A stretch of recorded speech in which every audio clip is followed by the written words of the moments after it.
Hello and welcome to this video. This is just a quick one following on from my unboxing and review on these, which I'll link up here. But how to set them up to work together standalone. So say if you're not controlling them via DMX and you just want them to copy each other, that's what I'm going to show you how to do in this video. We can use this for sound to light mode. Even the built-in program should work, but we'll trial that. Anyway, what you're going to need for this is at least one extra light, so at least 2 lights, and to link them together you need a DMX cable. So this is like a microphone cable, a 3-pin XLR, but it's a different type of cable. You can use a microphone cable in a pinch, but DMX cable is a higher impedance, especially over a long run and with lots of lights. It works better to not get glitches, so I'd recommend you get DMX cable for them if you're doing any professional serious job of this. If you're just doing things at home, you could, and you've already got a microphone cable, you know, you could probably get away with it. What you want to do is you're going to pick one of your lights to be your master or your main light. It might be worth marking that as well on the back or underneath somewhere, something to identify it, so you don't have to keep changing the programming and modes on them. And you'll notice they've each got XLR in and outputs, 3-pin in this case. Some lights may have 5-pin, but pretty much all of these will be 3-pin. This is going to be my master on the left, so I'm going to take the output from this light, and what I'll do is I will plug that into the input of this second light here. But first of all, we'll set the modes on them before we connect them up, just to make sure everything's right, and then we're not getting blinded in the face whilst we're trying to do the display. So I'm going to plug in the master first, like so, and let it initialize and set itself up. So I've plugged in the master light first, the main one that's running the program. The rest are just going to listen to what this is outputting and copy it. So this will be the slave or secondary or whatever you want to call it. I'm going to plug in the second light so that can be starting up as well. You can see my main one is already on sound to light operation, which basically SIUN is sound operation on these lights. You can put them into various other modes, fast, slow, etc. Same as most things. But yeah, the other thing you can check on this is just make sure it's set to DMX1.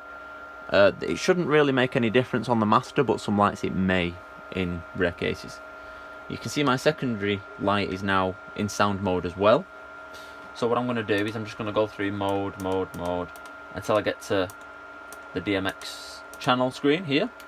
Then make sure that this is set to 1 and press enter, and the light will just sit waiting for something to come to it. So now you can either turn them off and connect this, or just plug them in. It doesn't matter about plugging this in when they're turned on. And you go into the input on the second light,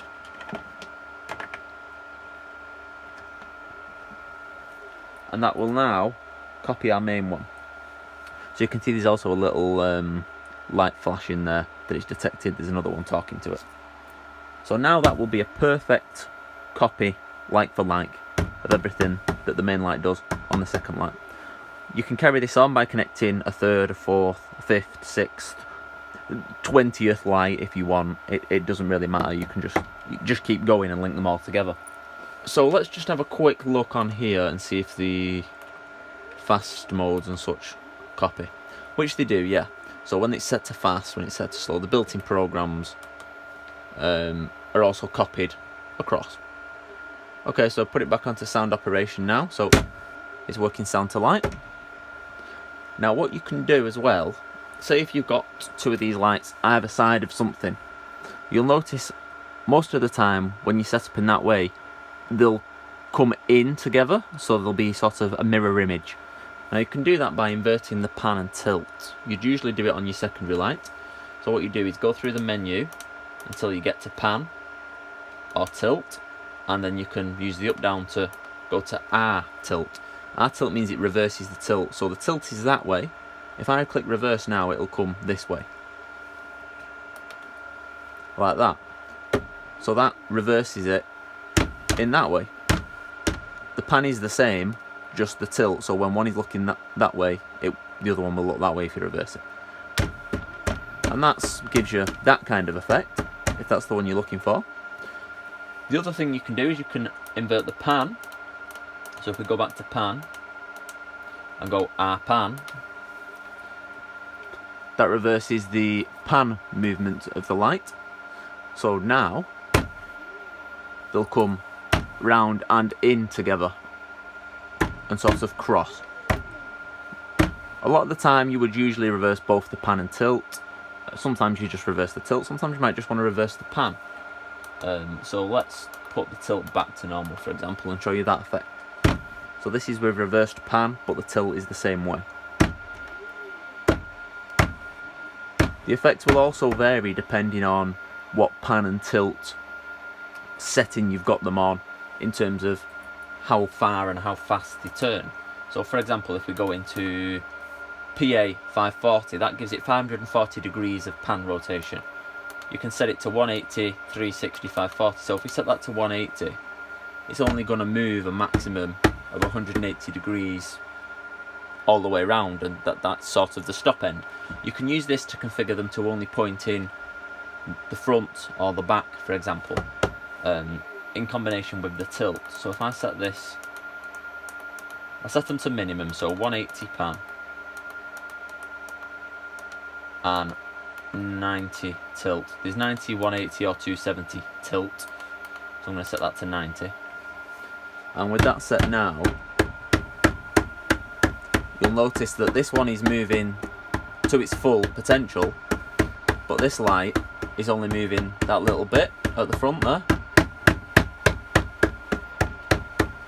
So you can use the pan and tilt settings to have only forward facing shows, for example. So if I put this up to 360 pan, for example, that will spin all the way around, but it won't go past that point. So with the pan and tilt both inverted on the second light, I'll just put some music on and you can have a quick look at the effect that gives. And I may also plug in a couple of extra lights and show you that you can just link, providing you set them all to DMX1, they'll all copy each other identically. This works assuming you have the same lights as well. If you link different lights from different manufacturers, this may well not work properly, or you may have strange issues like when you like one light's red, the other one might be blue, for example, because it depends on the DMX channel layout.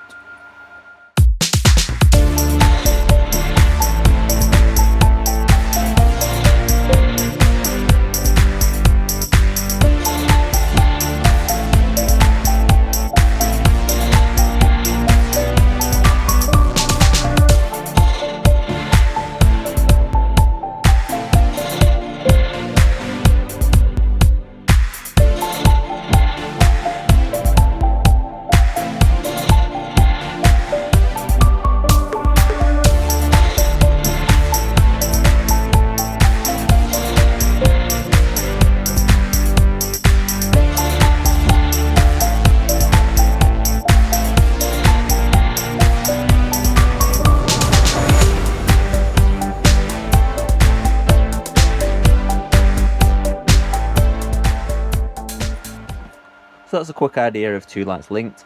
I'm going to put 4 together now, and I'll do you an actual show for a couple of minutes running through. Okay, so I've got 4 lights set up. All I've done is I've put the pan and tilt normal on those 2. I've reversed the pan on these 2 and reversed the tilt on these 2. And then just make sure that they're all set to DMX1. And then I'm just going to plug a lead in between them. And as I connect the lead, the additional ones will all just copy the previous one. So like this.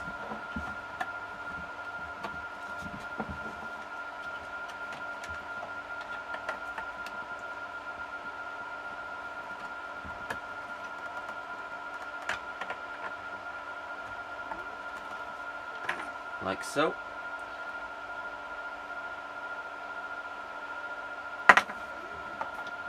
And you can see that the pan and tilt's reversed on this one, and it is also reversed on this one here. So there's a mirror image down the middle of 2 and 2. So I'll give you a show with these.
Okay, so that's pretty much it for this video. If you found this helpful or liked it and enjoyed it, please leave a like down below. Any questions or feedback, put them in the comments section. I'll try my best to answer them and reply. And get subscribed to my channel for future random lighting and technology videos like this one. Also check out the review and unboxing video, linked in the description in the top corner if you haven't seen that already.